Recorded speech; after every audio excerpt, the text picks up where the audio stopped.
Hello बच्चों, स्वागत है आप सभी का हमारे एक बार ऑनलाइन प्लेटफॉर्म में। जैसा कि कल हमने बताया था आपको कि प्रतिस्थापन सीख रहे हैं। आज प्रतिस्थापन का एक नया क्वेश्चन है। आइए देखते हैं कि इस नए क्वेश्चन के अंदर क्या क्या वैल्यूज हैं, सारी चीज़ों को सीखते हैं। आई होप आप लोगों की स्टडी बहुत ही बेहतर चल रही होगी, है ना। जैसा कि मैं डेली डेली कवर कर रहा हूँ सिलेबस, तो आप लोगों को एक नया कॉन्सेप्ट आप सिखाने जा रहा हूँ। इसको देखते हैं कैसे करते हैं, ठीक है ना। चलिए ठीक है, ये लिखा है समीकरण एक और ये क्या लिखा है समीकरण दो। इसको क्या मान लेंगे समीकरण एक, इसको क्या मान लेंगे समीकरण दो मान लेंगे, ठीक है ना। ये समीकरण एक मान लेंगे और समीकरण क्या मान लेंगे दो मान लेंगे।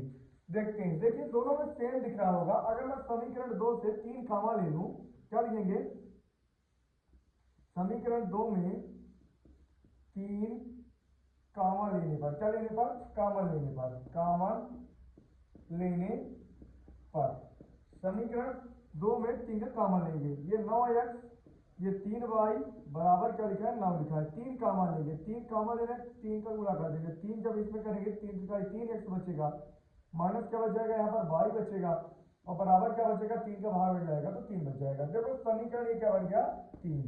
आपको क्या दिख रहा है समीकरण 3 और समीकरण एक ही जैसे दिख रहे हैं, तो इसमें x और y की कोई भी वैल्यू नहीं हो सकती है।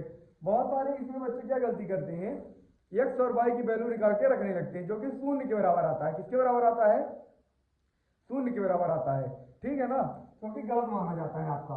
इसलिए क्या लिख देंगे समीकरण एक व तीन आपस में बराबर है, इसलिए इनके अपरिमित रूप से अनेक हल होंगे, अनेक हल होंगे, अनेक हल होंगे। आपको दिख रहा है कि समीकरण एक और समीकरण क्या तीन आपस में देखो बराबर है।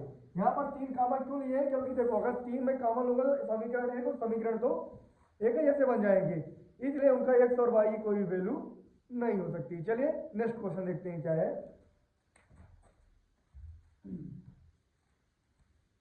इसको रफ किए देते हैं।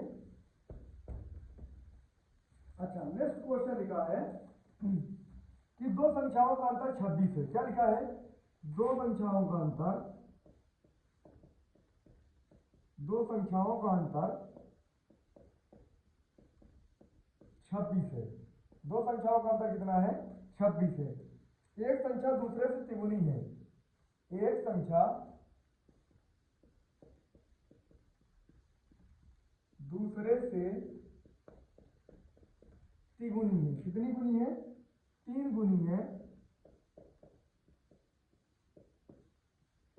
तो उन्हें ज्ञात कीजिए, उन्हें ज्ञात कीजिए। देखो क्या लिखा है कि दो संख्याओं का अंतर 26 है। दो संख्याओं का अंतर क्या है 26 है ना। तो आपको पहली संख्या पता है ना ही आपको दूसरी संख्या पता है। फिर एक संख्या दूसरे से तिगुनी है, अर्थात पहली संख्या जो है दूसरे से तिगुनी प्रश्न में दिया है, तो उन्हें ज्ञात कीजिए। तो क्या लिखेंगे हल जब करेंगे क्या लिखेंगे, माना पहली संख्या x है एवं दूसरी संख्या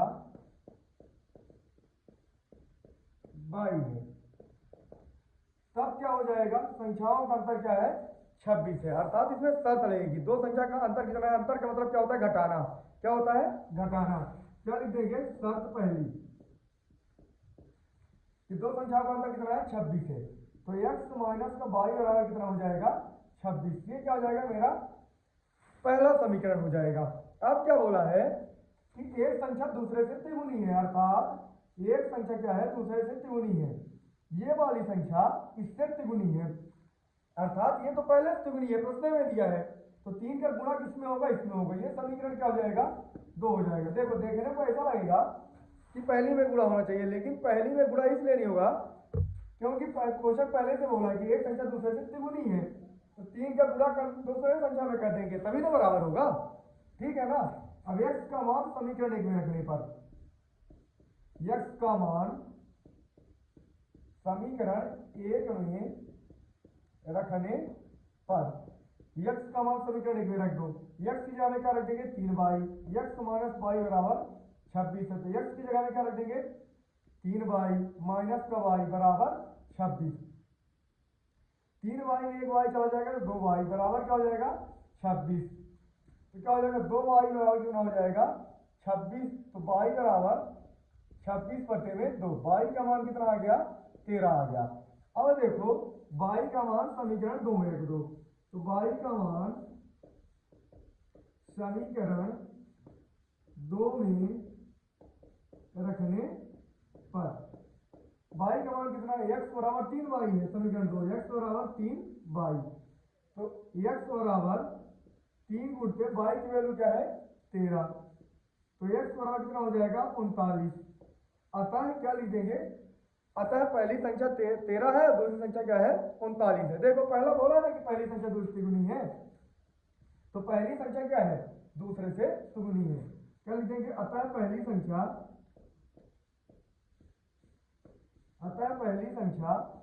39 है एवं दूसरी संख्या क्या है, दूसरी संख्या 13 है। इन प्रश्नों को ऐसा करना है। चलिए देखते हैं फिर से अगला क्वेश्चन क्या है आपका।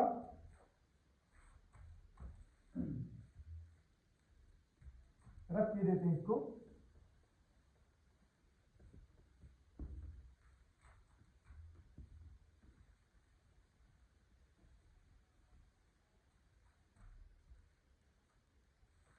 अगला क्वेश्चन आपका क्या लिखा है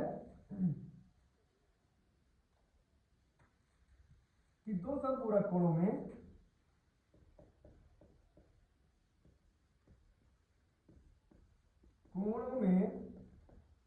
बड़ा कोण छोटे कोण से 18 डिग्री अधिक है, 18 डिग्री अधिक है, तो उन्हें ज्ञात कीजिए। तो उन्हें ज्ञात कीजिए। तो उन्हें ज्ञात कीजिए। ठीक है ना। तो क्या लिख देंगे, दो समपूरक कोणों में बड़ा कोण छोटे कोण से 18 डिग्री अधिक है, तो उन्हें ज्ञात कीजिए। देखो समपूरक कोण का मतलब क्या हो जाएगा 180 डिग्री। कितना हो जाएगा 90 और 90। तो क्या लिख देंगे, माना बड़ा कोण हल लिखेंगे तो क्या लिखेंगे, माना बड़ा कोण x है एवं छोटा कोण y है। छोटा कोण क्या है y है। ठीक है। तो अब संपूरक कोणों का योग कितना हो जाएगा, क्या लिख देंगे x प्लस y बराबर कितना हो जाएगा, इसका 80 इसका भी 80, 90 90 सॉरी 90 और 90, संपूरक कोण था 90, कितना हो जाएगा 180 डिग्री। समीकरण क्या हो जाएगा 1 हो जाएगा। अब क्या बोला है कि बड़ा कोण क्या है छोटे कोण से 18 डिग्री अधिक है, तो जो अधिक है उस समीकरण दूसरे में लिख देंगे। तो x बराबर क्या हो जाएगा y प्लस का 18। ये तो पहले से बोला है कि 18 डिग्री अधिक है, तो बराबर करने के लिए 18 किसमें जोड़ेंगे, इसमें जोड़ेंगे। समीकरण क्या हो जाएगा 2 हो जाएगा। x का मान समीकरण 1 में रख देंगे। क्या लिखेंगे, x का मान समीकरण 1 में रखने पर रख देंगे। x का मान समीकरण 1 में रख देंगे, तो इसके जगह में रख देंगे x प्लस y बराबर 180। यहाँ पर x की जगह में क्या लिख देंगे y प्लस 18 प्लस y बराबर 180। अब देखो ये y और y कितना हो जाएगा 2y प्लस 18 बराबर 180 डिग्री। तो 2y बराबर के बाद क्या है 180, ये प्लस में था उधर गया तो माइनस में। तो 2y बराबर कितना हो जाएगा 180 में 10 में 8 जाएगा तो 2, ये 7 और ये 6 162। तो कितना हो जाएगा y बराबर कितना हो जाएगा 2y बराबर 162। तो y बराबर 162 बटे में 2, कितना हो जाएगा, ये हो जाएगा 81। अब देखो y का मान समीकरण 2 में रखने पर y का मान समीकरण 2 में रखने पर, ये समीकरण 2 है तो रख देंगे x बराबर 22 प्लस का 18। तो x बराबर 22 की वैल्यू कितनी आई है 81 प्लस 18, तो x बराबर कितना हो जाएगा 99। देखो 18 डिग्री अधिक है ना, ये देखो 181 और 18 99 आता है। चलिए पहला कोण 99 एवं दूसरा कोण 81 होगा। ठीक है ना। आई होप आपको वीडियो बहुत अच्छी लगी होगी। इसमें जो भी डाउट आपको आएगा, डाउट आपको कमेंट कर देना है, ठीक है ना। बकाया हम सिलेबस में जैसे जैसे आगे बढ़ते जाएंगे आपको और अच्छी चीज़ें सिखाने का प्रयास करेंगे। बकाया जितने भी क्वेश्चन आपके एग्जाम में पुट किए जाएंगे सारे क्वेश्चन मैं सॉल्व करा दूंगा, ठीक है ना। बकाया कल आपका विलोपन होगा और विलोपन में भी सेम कॉन्सेप्ट जो मैंने आपको सिखाए हैं वैसे ही कॉन्सेप्ट आगे चलेंगे, है ना।